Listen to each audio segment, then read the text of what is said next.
Welcome back to another episode of the World Famous Pod. Appreciate you guys for tuning in. This is just a recap episode after last night's bludgeoning of the Tennessee Volunteers in Ohio Stadium by the Ohio State Buckeyes. Thank you all for joining. It's your host, Mason. We're just going to be running through a lot of the stats behind the game last night, who I had chosen, how the guys that I had chosen, or the position groups that I had chosen as the six that needed an A performance, how well they did, and kind of what's to come. So with that in mind, just taking a look through the box score, Ohio State 42, Tennessee 17. Coming into this game, I'd put out a score prediction on our Instagram page. In a story, I'd said that I thought the final was going to be a lot closer than it ended up being. I thought it was going to be a 28-24 game. So I was wrong there, but in probably the best way possible. I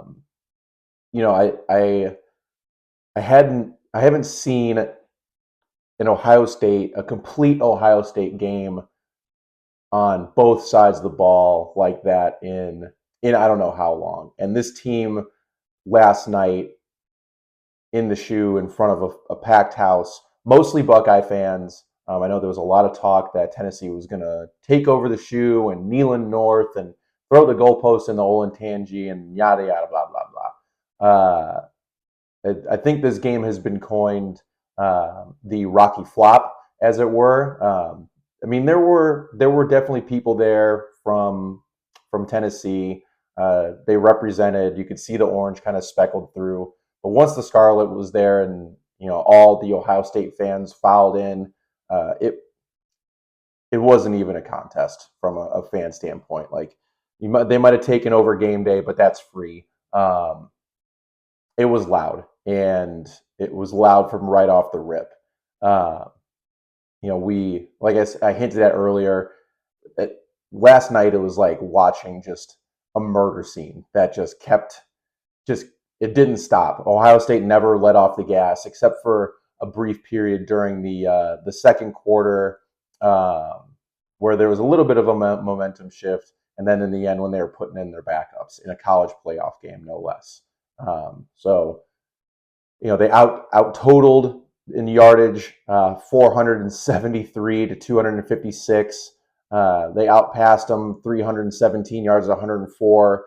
They even outrushed the Volunteers, 156 to 152, with their quarterback Nico Iamaleava carrying 20 times for 47 yards because they just couldn't throw the ball through the air. He was taking a lot of hits. He got cracked a few times. He got 2 touchdowns, but obviously we got more than that. And then Dylan Sampson, who was there, he was going to be the guy that most of the offense went through. He had 6 yards. He's gotten over 1,400 yards this season. He got 6 yards. They needed an extra blocker back there. I think he was dealing with some injuries too. I think their other starting running back had like 70 some yards, or not their other starting, but the guy that they brought in later had like 70 some yards on 10 carries, but their quarterback was getting the majority of those runs. And frankly, it was because they needed the extra protection because Ohio State was in his grill almost every single play.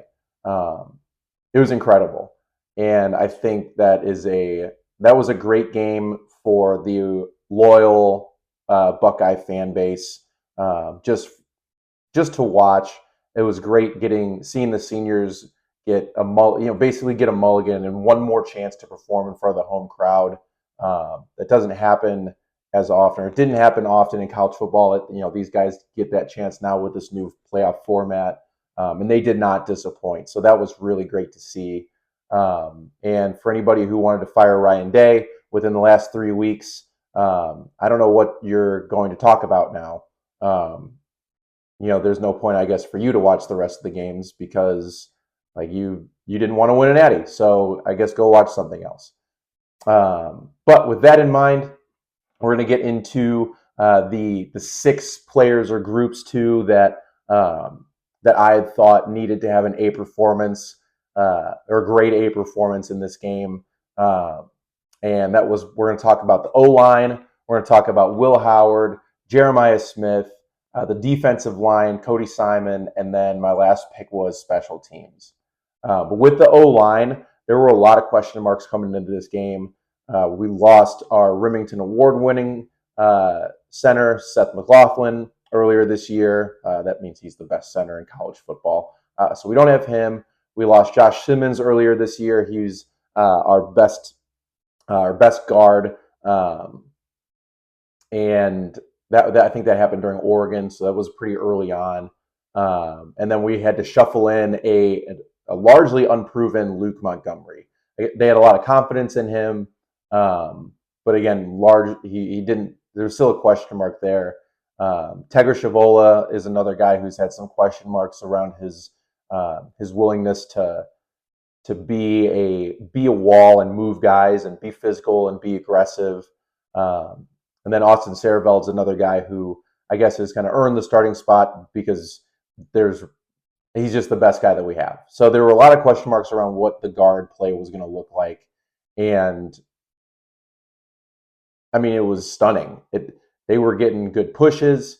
I think it helped that the play calling was pass heavy first, and then try to utilize the run, whether it was with a back or with Will Howard, to kind of create those opportunities later on in the game once that defensive line was a little bit tired. And Will Howard wasn't sacked one time. Our offensive line only allowed 2 registered hurries, 7 tackles for a loss.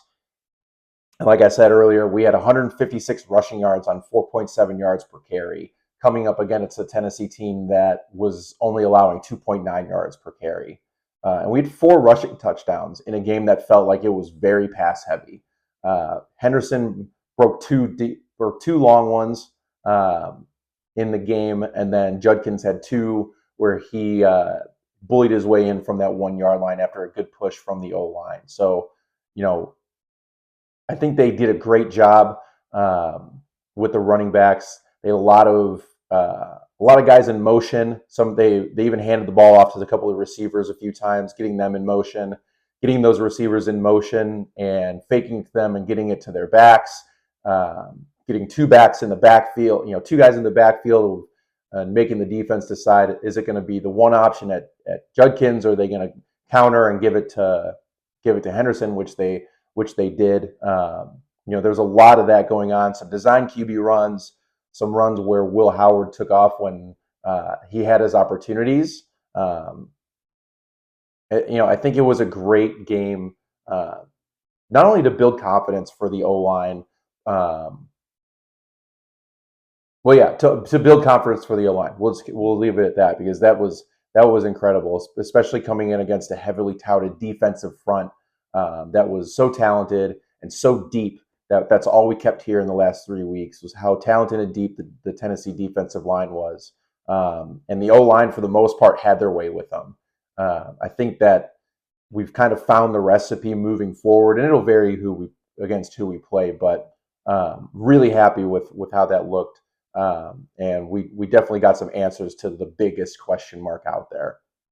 So a performance for the O-line. Talking now about Will Howard, he was coming off his worst game as a Buckeye. I think he had a QBR of like 55 or something like that against Michigan. And for 3 weeks, he had to hear about how his emotions would get the better of him. Would they get the better of him? Is he the leader for this team? What Will Howard are we going to get coming into this game? And, there's some room for that, but man, did he answer the call. And I think there's a lot to be said about just him as a player being able to move past some of his mistakes. You saw it all season long, where he'd make a mistake and then come right back and lead the Bucs down for a score. So I think this game was the exclamation point to that. He was 24 of 29 passing for over 300 yards. He had 2 touchdowns, 1 interception, which was very questionable. Could have been a pass interference, but they didn't call it because the game Bucs could have gone up 28, and that would have been bad for ESPN's ratings. But So there was that one turnover in there, but a 98.9 QBR at the end of this game here, and it ended up being his best game of the year. He had two deeper passes to Jeremiah Smith for both of his touchdowns, and he tacked on 37 rushing yards in key moments to keep drives alive. Again, I think this is the best game that we saw out of Will Howard. This is the guy that you wanted bringing him into Ohio State. His passing, that watching, whether it was those two touchdowns to Jeremiah Smith, balls to G. Scott.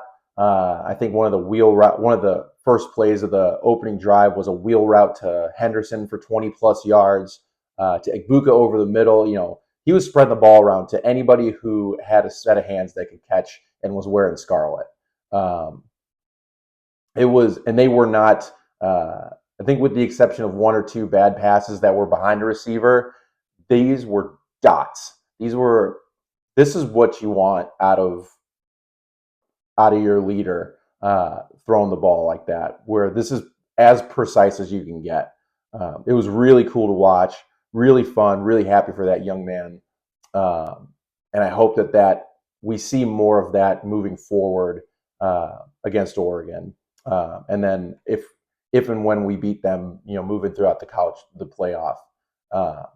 The play calling helped too. I think on one thing I noticed in particular, they were getting the ball out quick. And an example of that was on Jeremiah Smith's second touchdown. I think between the snap of the ball to Will Howard and his release, Jeremiah Smith had ran 20 plus yards and was already in the end zone. And he was about to be in the end zone, and that ball was then released. Speed from him, plus the timing of just trying to get the ball out before the D-line could even get to Will Howard. That was the recipe for success there. And then again, all the misdirection that I think Chip Kelly put in was largely helpful to the success that the Bucs had on offense. Next, grade A, Jeremiah Smith. What more can I say about this fantastic freshman that we have here? True freshman, just turned 19, had 6 catches, over 100 yards, over 17 yards a catch, and 2 touchdowns. He becomes the first Ohio State freshman in the history of the school to have more than 1,000 receiving yards in a season. I've said his name a lot already. He's the guy that the offense has to go through. Fuck it, Jeremiah Smith is down there somewhere. He's making catches, he's making guys miss. Whether it's on those 2 touchdowns or getting him the ball in space, he can just accelerate so fast. He's a problem for defenders that, if he's not going to catch it, he's probably going to get a pass interference call because they're going to be draped all over him. Great game, great talent. Really, really looking forward to more production out of him the rest of this playoff. On to the other side of the ball. Next grade A that we needed to have was from our defensive line. And holy shit, what a performance. It's hard to say, like, man, I wish this was like this all season. And I think there's good reason why we didn't get the pressure all season long that we got last night. I think it was part of the Jim Knowles mentality of bend, don't break. And we saw a lot of that. That's why they're so good in the red zone. They did let up 2 touchdowns, but they did hold Tennessee also to a field goal down in the red zone territory, which was nice to see. But man, we heard a lot of JT Tuimoloau and Jack Sawyer last night. They were the guys that led the push up front. Getting Nico out of his rhythm, getting him outside of the pocket, making him make decisions, making him make bad throws. And like I said, he ran the ball 20 times and he got cracked a lot. He got hit hard. There was just some aggression that was being let out from this defense. There's a lot of billboard material over the last 3 weeks about this team, and I think you saw on the defensive front that they were tired of hearing about it. JT had 8 tackles, 2 sacks, 2 tackles for a loss, and a pass deflection. Jack Sawyer had added 5 more tackles, another 1.5 sacks. and 2 pass deflections. And then the other 2 guys on the interior, Talik Williams and Ty Hamilton, both added 7 tackles combined and another sack combined. And we even saw some of the jack position scheme with JT dropping into a spy and coverage over the middle of the field. He got shook a few times. Nico's just a little bit more agile than he is. But it was nice to see them implement that. I think that we'll need to see more of that with Dylan Gabriel. This Oregon's is a similar team to Tennessee, but they're better. They just are. So it was really encouraging to see all the pressure that we were getting out of that and production that we were getting out of that defensive line. So it was at 8, 13, 16, 20 tackles from the defensive line. That's awesome. You love to see it, and I want to see more of it. Next guy on our list, Cody Simon, Mr. Incredible. He shows up every single big game. Talked about him on the last episode. Here to brag on him again. Led the team in tackles with 12 tackles. This dude was everywhere. It seemed like any time that Nico got past our defensive 4, Cody Simon was right there. And if it wasn't him, it was Sonny Styles or Caleb Downs, who Caleb had 7 tackles and Sonny Styles added 5 more tackles. These guys were all over the place, and that's the speed that Ohio State has through the middle of the field, and even Caleb Downs back at safety. That makes them difficult to game plan for, because Tennessee, they were going to spread you out. I think there were a few times where watching the screen, the camera couldn't fit everybody on screen. They'd zoom into the line, and you couldn't see wide receivers who were just off the sideline at the top or the bottom of the screen. So they were going to spread you out, and Cody Simon, Sonny Styles, Caleb Downs did a great job of being where they needed to be, getting off their assignment once plays started to break down, and making a beat on whoever had the ball and was trying to move it forward. I think Cody Simon even cracked Nico Imaleva's helmet early on in the game. He had another big time performance. Not worried about him moving forward at all. I think he's going to continue to be the leader in that defense as they move throughout the playoff. The last one, special teams, largely no issues. There was one Caleb Downs muff punt. He fell on it quick, thankfully. That was after the defense got a big stop deep in Tennessee territory. We had one missed field goal from 56. I don't think that was going in, even if he kicked it straight. That thing I think fell short by about 5 or 6 yards. I liked the aggression though, because that was right before the half, where we got the ball back and we had about 20 seconds left, and we could have taken a knee and just rode into the second half, but the offense was like, no, we're going to try to make something happen. And I think it put Tennessee on notice, and it should put everybody else on notice that this team can move the ball when they want to. If it wasn't for the 20-second, it being only 20 seconds till halftime, that probably would have been another touchdown drive. Would I have liked them to take a shot at the end zone instead?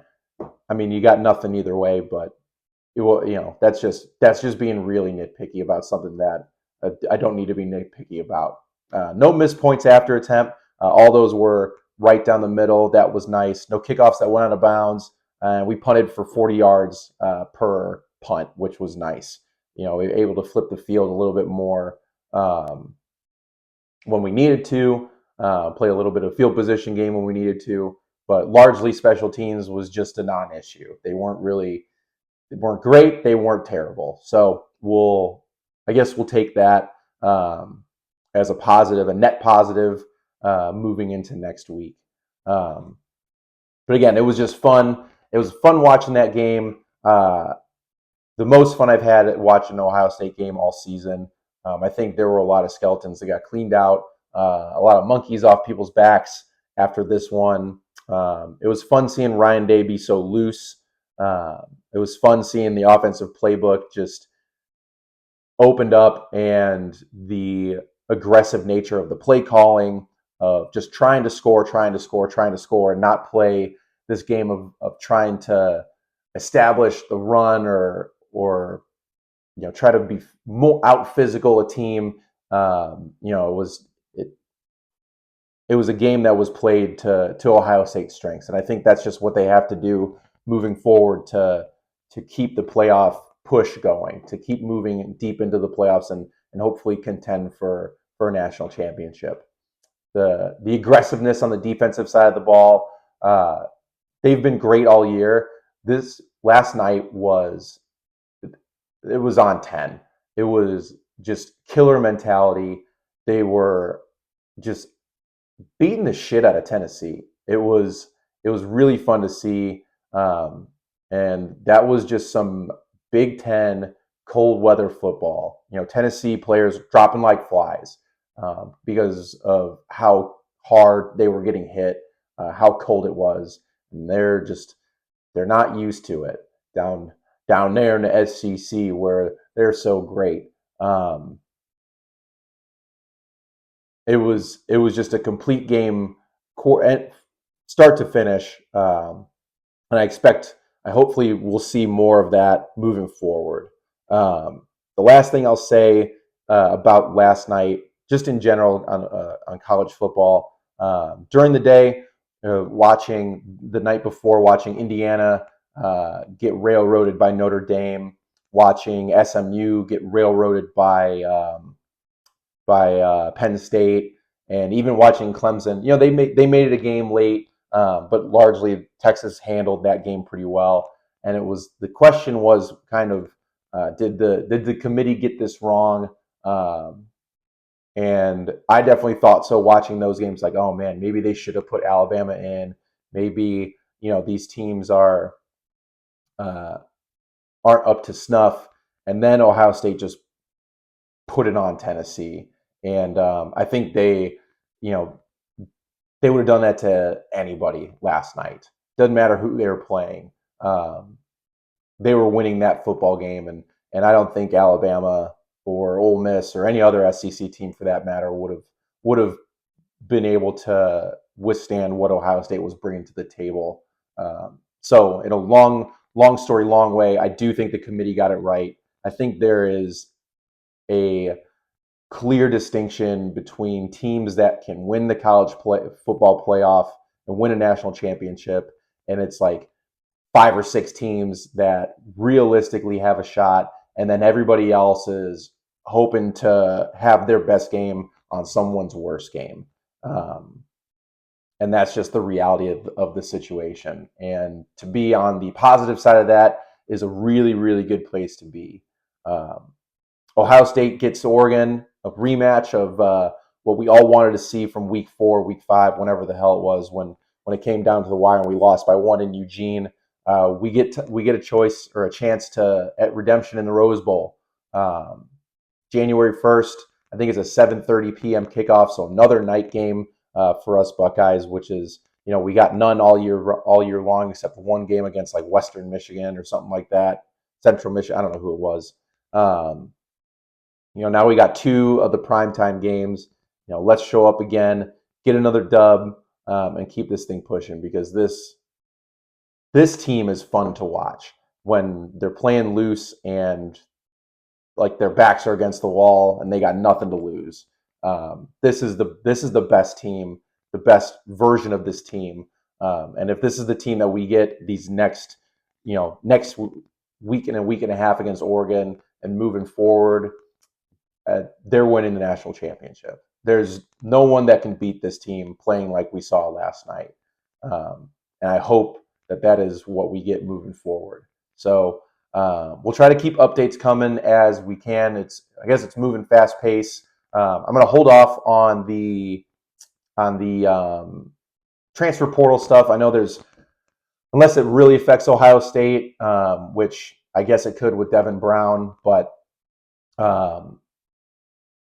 outside of that, we'll save that for the off season. My thoughts on what the transfer portal looks like with the schedule, and what we need versus who we're losing, and we'll cover all that after the college football playoff is over.